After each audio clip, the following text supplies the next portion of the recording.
नमस्कार दोस्तों, आइए जानते हैं पश्चिम बंगाल की दिन भर की ताज़ा और बड़ी खबरें।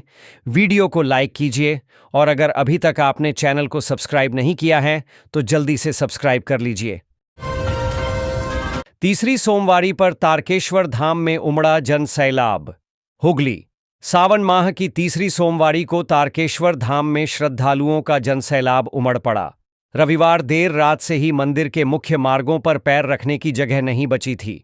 सुबह तक श्रद्धालुओं की संख्या 15 लाख के पार पहुंचने का अनुमान है। श्रद्धालुओं की भीड़ को देखते हुए चंदन नगर पुलिस कमिश्नरेट और हुगली ग्रामीण पुलिस ने सुरक्षा और यातायात के लिए व्यापक तैयारियां की थीं। चंदन नगर कमिश्नरेट के पुलिस कमिश्नर अमित पी जवालगी ने स्वयं कमान संभाली। वज्रपात पीड़ित परिवारों को दी गई 2-2 लाख की सहायता राशि। प्रतिनिधि बर्धवान पानागढ़। हाल ही में पूर्व बर्धवान जिले में वज्रपात की घटनाओं में जान गंवाने वाले 5 लोगों के परिजनों को राज्य सरकार ने आर्थिक मदद प्रदान की है। मुख्यमंत्री ममता बनर्जी के निर्देश पर प्रत्येक मृतक के परिवार को 2-2 लाख रुपए की सहायता राशि दी गई। रविवार को रायना की विधायक शंपा धरा ने संबंधित परिवारों को चेक सौंपे। रायना एक ब्लॉक कार्यालय में आयोजित कार्यक्रम में विधायक शंपा धरा ने पीड़ित परिवारों को मुआवजे के चेक सौंपे। ग्लोबल वार्मिंग से निपटने के लिए गैर सरकारी संगठनों का सहयोग आवश्यक। देवाशीष कुमार। ग्लोबल वार्मिंग एक गंभीर मुद्दा है और पूरी दुनिया में जलवायु परिवर्तन हो रहा है। ग्लोबल वार्मिंग से निपटने के लिए गैर सरकारी संगठनों से सहयोग आवश्यक है। ये बातें विधायक और कोलकाता नगर निगम केएमसी के मेयर परिषद सदस्य देवाशीष कुमार ने शनिवार शाम कंसर्न फॉर कलकत्ता और कलकत्ता सिटीजन्स इनिशिएटिव द्वारा जलवायु परिवर्तन और ग्लोबल वार्मिंग पर आयोजित एक सत्र को संबोधित करते हुए कहीं। कोलकाता नगर निगम ने जलवायु परिवर्तन पर एक कार्य योजना बनाई है। राज्यपाल लिखित नाटक का राजभवन में हुआ मंचन। शनिवार की शाम राज्यपाल सीवी आनंद बोस द्वारा लिखित नाटक के मंचन के अवसर पर राजभवन मनमोहक नृत्यों और बॉलीवुड के हिंदी गानों से सराबोर था। राजभवन के ऐतिहासिक संगोष्ठी कक्ष में राज्यपाल सीवी आनंद बोस द्वारा लिखित नाटक चौरंगी का फूल का मंचन किया गया।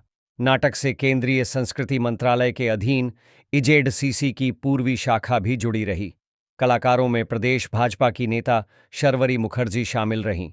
बड़ी संख्या में दर्शक भी मौजूद रहे। दिलीप घोष ने शुरू किया 21 दिवसीय सुंदरकांड पाठ। खड़गपुर। भाजपा नेता दिलीप घोष ने रविवार को खड़गपुर स्थित अपने रेलवे गार्डन आवास पर 21 दिवसीय सुंदरकांड पाठ का शुभारंभ किया। इस पूजा पाठ का उद्देश्य बंगाल और उनके साथ हो रही बाधाओं को दूर करना है। पाठ के शुभारंभ के अवसर पर दिलीप घोष स्वयं उपस्थित थे और उन्हें पूजा में बैठकर मंत्रोच्चार करते देखा गया। सोशल मीडिया पर एक कथित आपत्तिजनक वीडियो सामने आने के बाद शनिवार को खड़गपुर पहुंचे घोष ने रविवार को अपने आवास पर इस सुंदरकांड का आयोजन किया। जर्मनी जाएगी कुम्हारटोली में बनी मां दुर्गा की प्रतिमा।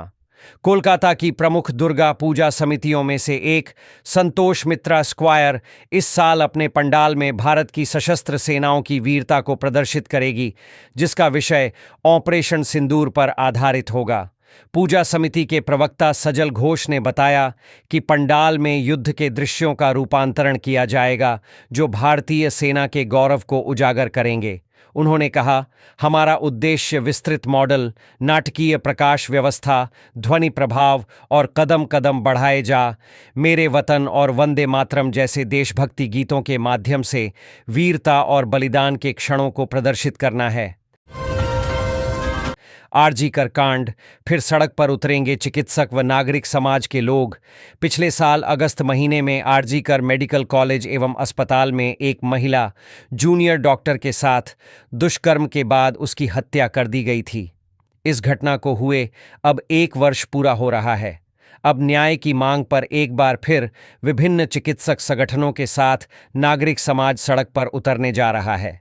रविवार को मौलाली युवा केंद्र में association of health service doctors HSD की ओर से आयोजित संवाददाता सम्मेलन में महासचिव प्रो. उत्पल बंद्योपाध्याय ने बताया कि 1 से 14 अगस्त तक न्याय की मांग पर अभया मंच की ओर से विभिन्न तरह के कार्यक्रम की योजना बनाई गई है।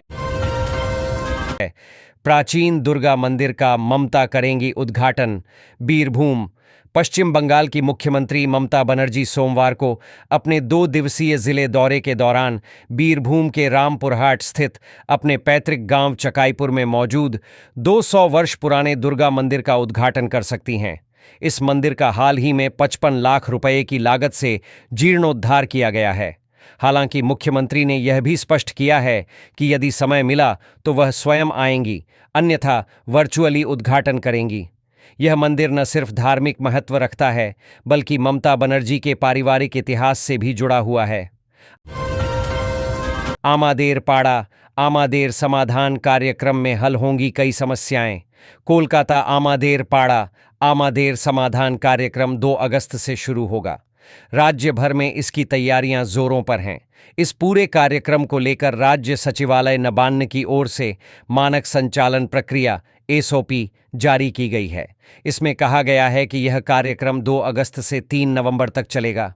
स्थानीय समस्याओं का जायजा लेने के लिए पूजा के दिनों और सरकारी छुट्टियों को छोड़कर जिले के हर ब्लॉक, गांव या शहरी क्षेत्र में शिविर लगाने का निर्देश दिया गया है। यह भी बताया गया है कि इस दौरान क्या किया जा सकता है और क्या नहीं।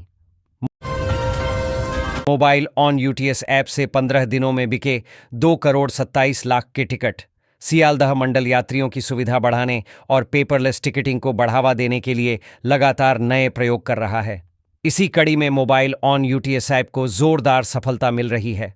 यह ऐप यात्रियों को अपने स्मार्टफोन से ही अनारक्षित सीजन और प्लेटफॉर्म टिकट बुक करने की सुविधा देता है, जिससे टिकट प्रिंटआउट की जरूरत काफी कम हो गई है।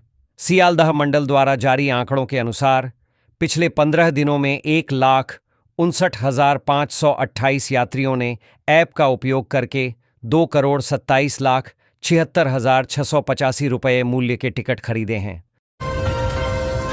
विवेकानंद पार्क का नवीनीकरण हुआ शुरू। कोलकाता नगर निगम KMC ने सदर्न एवेन्यू स्थित विवेकानंद पार्क के आमूलचूल नवीनीकरण का काम शुरू कर दिया है। करीब 1 करोड़ रुपए की लागत से यह कार्य चरणों में पूरा किया जाएगा। लंबे समय से उपेक्षित इस बड़े सार्वजनिक पार्क को फिर से आकर्षक और उपयोगी स्वरूप देने की दिशा में निगम ने यह पहल की है। पहले जल निकासी, फिर वॉकवे और फेंसिंग है। इस करीब 49 बीघा भूमि में फैले विवेकानंद पार्क में सबसे पहले पुराने और जर्जर जल निकासी तंत्र को दुरुस्त किया गया है।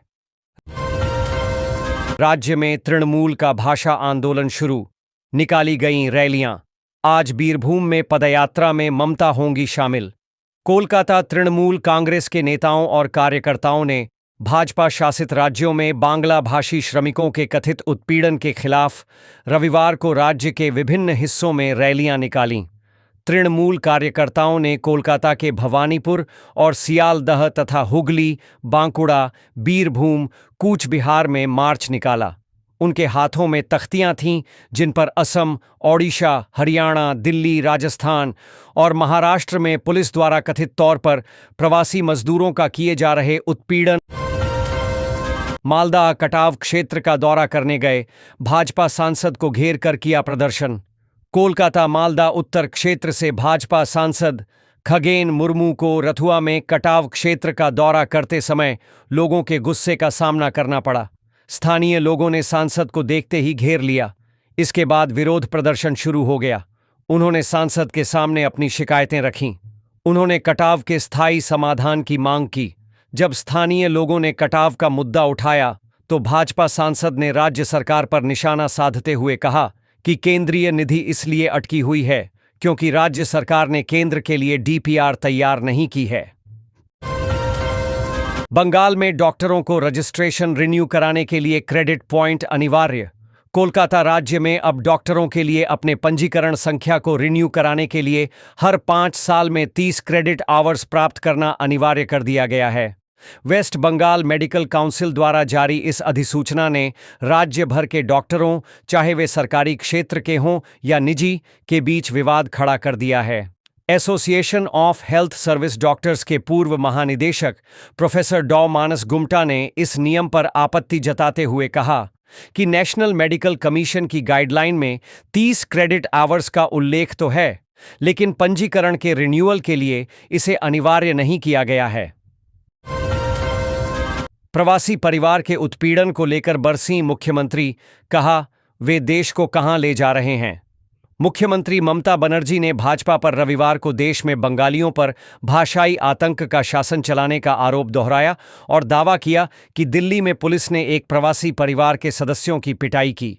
सुश्री बनर्जी ने एक्स पर एक वीडियो साझा किया जिसमें मालदा जिले के एक प्रवासी परिवार के एक बच्चे और उसकी मां को राष्ट्रीय राजधानी में पुलिस द्वारा कथित तौर पर पीटा गया।